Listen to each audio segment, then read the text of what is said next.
Bonjour et bienvenue sur notre chaîne dédiée à la motivation et au développement personnel. Aujourd'hui, nous allons explorer une question cruciale: comment sortir de sa zone de confort?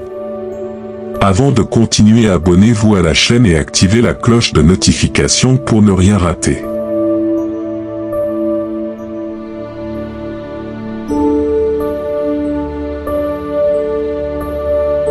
Je ne contrôle pas tout, mais ce que je contrôle, est beaucoup. Je suis l'actionnaire majoritaire de mon existence. Pour cela, j'ai besoin d'équilibre. L'équilibre, c'est facile de se rendre compte quand il manque. Si vous ne travaillez pas, vous perdrez votre famille. Si vous travaillez trop, vous perdrez aussi votre famille. Tout ce qui vous séduit et vous met à l'aise vous mène à la médiocrité. Plus vous aurez de défis, plus vous y répondrez. La zone de confort est très curieuse parce qu'elle signifie la fin de la lutte. Sortez de votre zone de confort. Réfléchissez sérieusement au fait que tout est en mouvement. Tout vieillit, tout passe. Tout ce qui ne s'étend pas rétrécit. Vivez le moment présent. Lorsque vous engagez une conversation, que vous essayez de vendre quelque chose, que vous lisez un livre, que vous sortez avec quelqu'un ou que vous parlez à votre enfant, plongez-vous entièrement dans l'expérience. Ne pensez pas à ce qui vient après. Faites en sorte que cette expérience soit unique, et que la personne qui est avec vous ne se sente pas comme un obstacle à votre emploi du temps ou à votre épanouissement. Une crise, c'est quand j'ai beaucoup de perspectives devant moi. Mais la crise, c'est ce qui sépare l'amateur du professionnel. Tout le monde sait conduire sur une bonne route par beau temps. Très peu de gens savent conduire sur une route mouillée, de nuit, pleine de nids de poules. La crise sépare ceux qui sont bons de ceux qui sont mauvais, les amateurs des professionnels, ceux qui considèrent le monde comme un travail de ceux qui le voient comme une promenade. Tout le monde peut être calme en l'absence de stress. Peu de gens restent calmes en situation de stress. Tout professeur est excellent si la classe est excellente. Peu de professeurs sont bons quand la classe est récalcitrante. Tout le monde peut vendre à un client facile. Peu de gens peuvent vendre à un client difficile. C'est le client difficile qui sépare l'amateur du professionnel. Les crises passent toujours, sans exception. Toute crise finit par passer. La question est, où voulez-vous être quand cette crise sera passée? Avec qui? Les pessimistes sont bons pour identifier les risques, mais mauvais pour résoudre les problèmes. Pour résoudre un problème, pour résoudre quoi que ce soit, il faut de l'optimisme. Je suis obsessionnel, mais je veux vous garantir que, malgré l'imprévisibilité, il y a une clé que vous détenez, appelée préparation. Celui qui a plus de méthode, qui est plus optimiste, plus méthodique, ne sait peut-être pas ce qu'il va affronter, mais il sera mieux préparé que celui qui ne le fait pas. C'est ça la clé. Question évidente, où voulez-vous être l'année prochaine? Je ne sais pas. L'avenir est toujours nébuleux. L'avenir, c'est de la stratégie, c'est ce qui sera engendré aujourd'hui pour demain. Si vous pensez à l'avenir comme à une stratégie, vous comprendrez que oui, l'avenir est absolument imprévisible. Mais plus j'ai de la stratégie, plus je contrôle les choses. La pluie tombera pour tout le monde. Ceux qui sauront mieux nager survivront. Qu'est-ce qui vous émeut? Qu'est-ce qui fait battre votre cœur?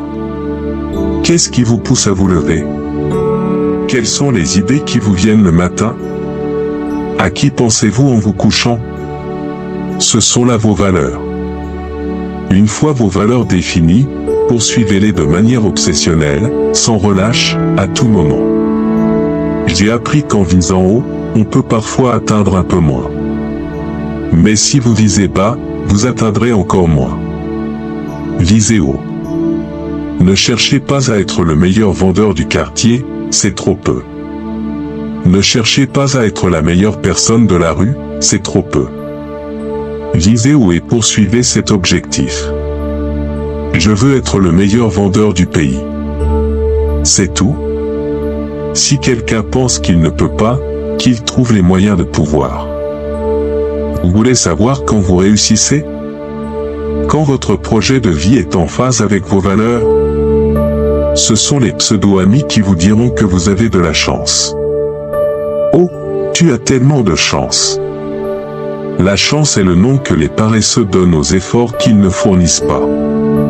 Regardez le visage des gens. Regardez le visage des clients.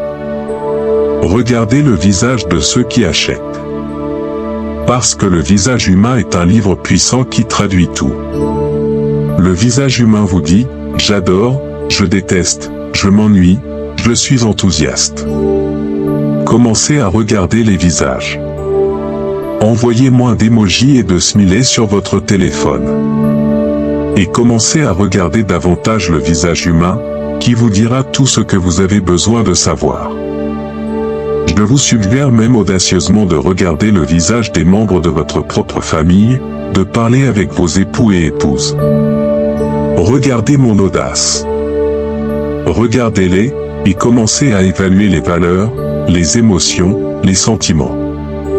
Pensez à chaque individu de manière unique. C'est l'une des grandes clés du succès. Je ne contrôle pas tout, mais ce que je contrôle, et c'est beaucoup, je suis l'associé majoritaire de mon existence. Pour cela, j'ai besoin d'équilibre. L'équilibre, c'est facile de se rendre compte quand il manque. Si vous ne travaillez pas, vous perdrez votre famille. Si vous travaillez trop, vous perdrez aussi votre famille. L'équilibre est un dialogue constant. Est-ce que je prends soin de mon corps? Mon corps est-il fonctionnel? Mon corps doit être fonctionnel. Je dois pouvoir me lever du canapé sans l'aide de plusieurs personnes. Je dois pouvoir monter un escalier sans avoir besoin d'une tente à oxygène. Le corps doit être fonctionnel aussi longtemps qu'il le peut. Faire des erreurs, c'est humain. Cela signifie que tous ici, à l'exception des menteurs, ont déjà fait des erreurs. Seuls les menteurs n'ont jamais fait d'erreur, car ils mentent en disant qu'ils n'ont jamais fait d'erreur. L'erreur est un message. L'erreur est un message qui vous dit que vous devez changer de stratégie, que vous devez apprendre, que vous devez être prudent. L'erreur est fondamentale. Si vous apprenez, vous serez meilleur.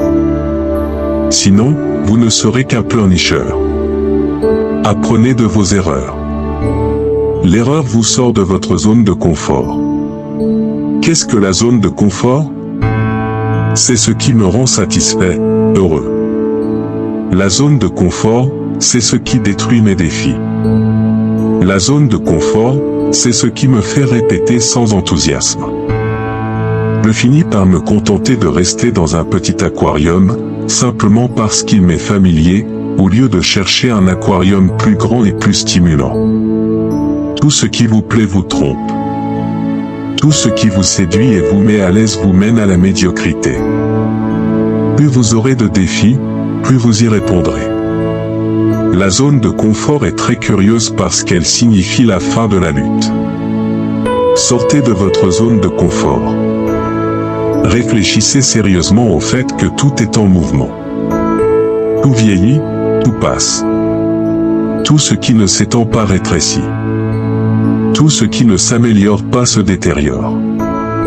C'est la réalité du monde. Si vous ne transformez pas votre entreprise, quelqu'un de plus jeune et de plus dynamique le fera. Cela signifie que quiconque aspire à être un professionnel doit constamment garder à l'esprit cette phrase « Changer est difficile », m'ont appris les Américains. Changer est difficile. Mais ne pas changer est fatal. Supposons la situation suivante.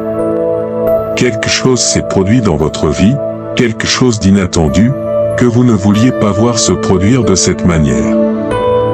Vous avez déclaré votre amour à une personne qui n'a pas répondu à vos sentiments, malgré tous vos efforts pour la conquérir. Ou alors, vous avez investi beaucoup de temps et d'argent dans un projet, mais malgré tous vos efforts pour le faire décoller, il a fini par échouer. Quelle est la solution la plus facile? Et surtout, quelle est la plus efficace? Essayez de changer ces situations. Ou bien essayez de changer la façon dont vous les regardez. L'un des plus grands mots qui tourmentent l'être humain est la recherche de certitude. La recherche de la sécurité dans les certitudes. La recherche de certitude est en soi un non-sens et une absurdité. Après tout, il n'y a aucune certitude dans le monde. La seule certitude, c'est la mort. Et peut-être, la seule autre certitude est que tout change, et donc tout est incertain. C'est pourquoi il ne vaut pas la peine de gaspiller notre énergie à essayer de garantir des certitudes dans notre vie. Chercher des certitudes est un non-sens parce qu'il est littéralement impossible de garantir que l'avenir se déroulera comme nous le souhaitons. Il est impossible de garantir que les autres penseront, ressentiront et agiront comme nous le souhaitons. Il est impossible de garantir que les résultats futurs de nos actions seront exactement ceux que nous attendons. Un élément important pour notre bien-être, et même pour notre santé mentale, est de comprendre que les incertitudes font partie de la vie. Lorsque les choses ne se passent pas comme prévu, il est nécessaire d'ajuster notre perspective et de nous adapter aux nouvelles circonstances. N'oublie pas de liker, partager et s'abonner à notre chaîne. Activez la cloche de notification pour être averti dès que nous publions une nouvelle vidéo aussi inspirante et motivante.